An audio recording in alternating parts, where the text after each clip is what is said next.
Pertamina Mandalika International Circuit merupakan salah satu sirkuit langka di dunia yang memenuhi dua standar homologasi sekaligus, FIM Grade A untuk roda 2 dan FIA Grade 3 untuk roda 4. Hal ini membuat seluruh elemen keselamatan di lintasan harus memenuhi dua parameter yang berbeda, namun saling mendukung. Karenanya, MGPA melakukan penyesuaian yang hati-hati agar setiap elemen seperti gravel trap, dome, dan barrier aman digunakan untuk kedua jenis kendaraan. Perawatan dan inspeksi rutin menjaga kualitas sirkuit dunia. Sebelum digunakan kembali untuk event roda 4, MGPA selalu melakukan track inspection secara menyeluruh. Proses ini mencakup pengecekan kesiapan marshal, tim medis, sistem risk control, LED panel, hingga perangkat elektronik dan bendera.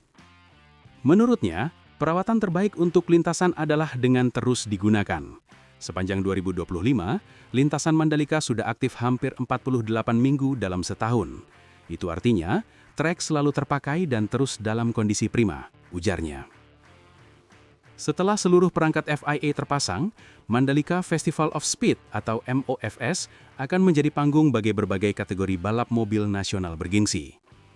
Event ini akan menampilkan Kejurnas Indonesia Touring Car Race dengan 3 kelas utama, ITCR 1200, ITCR 1500, dan ITCR 3600.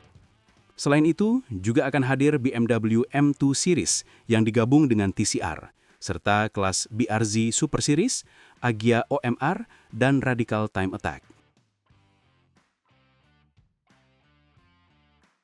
Mana kita sudah mengikuti rekomendasi bersama antara FIM dan FIA. Jadi untuk kerja beratnya atau misalkan yang big picture-nya kita sudah selesai. Jadi gravel sudah mengikuti standarnya FIA dan FIM rekomendasi. Kemudian untuk yang sisi teknis tidak terlalu banyak. Jadi memang kita sudah siap sirkuit ini bisa difungsikan untuk untuk balap mobil dan balap motor dan kembali ke balap mobil di waktu yang sangat-sangat singkat. Ya, untuk pemasangan brake marker sendiri ini cukup mudah ya. Jadi kita mengikuti standar dari FIA, bentuk dari brake marker itu seperti apa. Bahannya juga mengikuti. Jadi salah satu syaratnya adalah bahan tersebut tidak yang benar-benar keras. Jadi biasanya yang dipakai adalah styrofoam yang dilapisi dengan entah stiker vinil atau lainnya. Jadi tujuannya apa? Ketika ada impact, brake marker ini harus hancur, terburai. Jadi tidak membahayakan kepada kendaraan, tidak membahayakan kepada pembalap. Jadi sebenarnya standar ini sudah bisa dipakai di balap motor juga.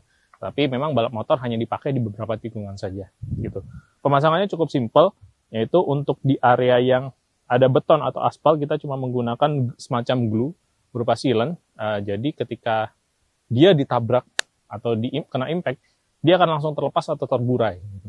Kemudian setelah dipasangin sealant, karena kita akan baru makainya besok, ini cuma cukup diberikan pemberat sekitar 2-3 jam saja. Oke, flexible cone yang kita pakai itu simple. Itu memakai biasanya kita memakai banyak dan umum dipakai di beberapa sirkuit lain. Menggunakan traffic cone yang mana syaratnya dia harus fleksibel. Kenapa dibilang flexible cone? Karena dia bisa seperti ketika ditabrak oleh kendaraan balap, dia bisa kembali ke posisinya gitu.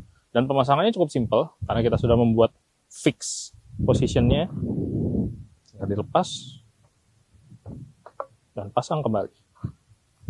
Oke. Kenapa mesti pakai flexible cone? Ini umum dipakai di beberapa sirkuit di dunia.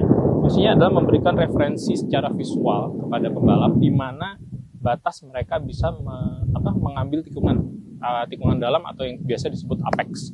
Jadi dengan menambahkan flexible cone ini dan di sana, pembalap bisa tahu titik optimal racing line itu di mana, tetapi tidak melanggar aturan dengan memotong terlalu dalam.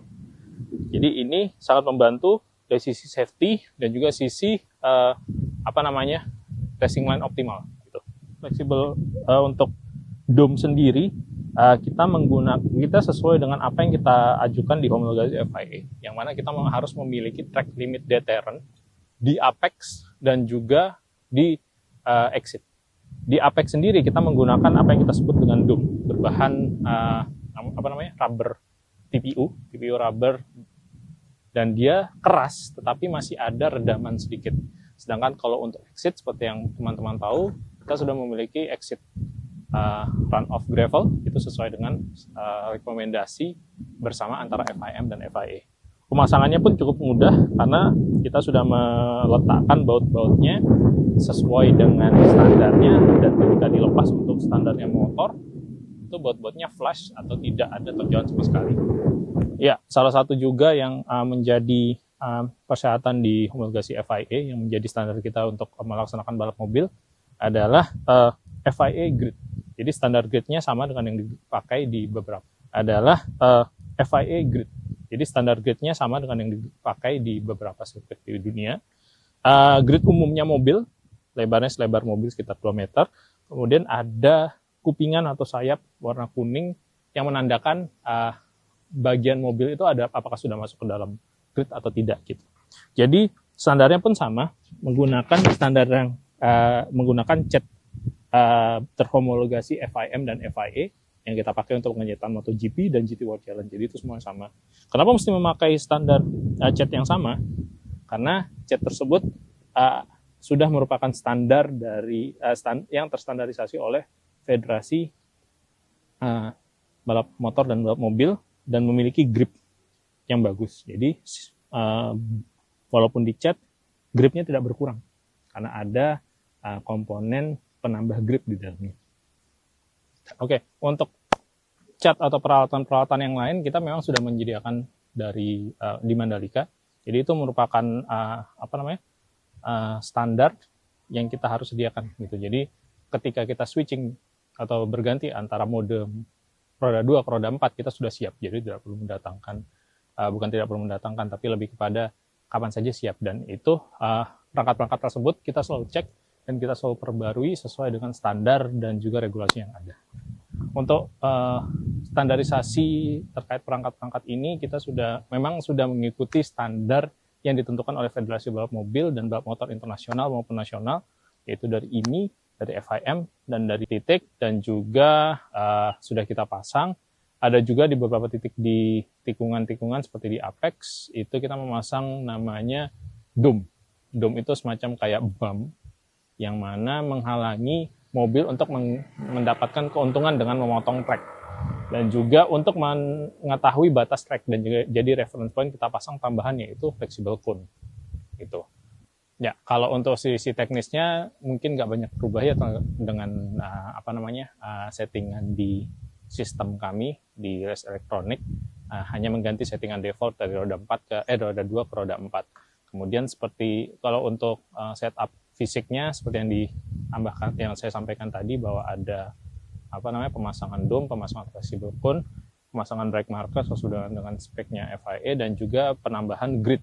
Jadi untuk roda 2 perbedaannya adalah untuk MotoGP grid mobil kita hapus dulu, kita black out dulu, kemudian kembali ke settingan roda 4, maka grid mobil kita munculkan. Jadi grid mobil dan grid motor dia coexist. Untuk kedepannya sampai di MotoGP tahun depan kita tinggal switching between roda 4 dan roda 2. Kalau untuk waktu tidak lama, jadi seperti sekarang yang kita ketahui, kita baru selesai dari track day roda 2 di hari ini, dan langsung dikerjakan oleh tim pemasangan dome, pemasangan brake marker, pemasangan flexible cone. Mungkin dan jika cuaca mendukung kita akan langsung melaksanakan pengecatan grid. Itu tidak memakan waktu lama, hanya beberapa jam saja. Jadi besok pagi kita sudah kembali ke setup FIA atau roda 4. Download Tribun X sekarang, menghadirkan lokal menjadi Indonesia.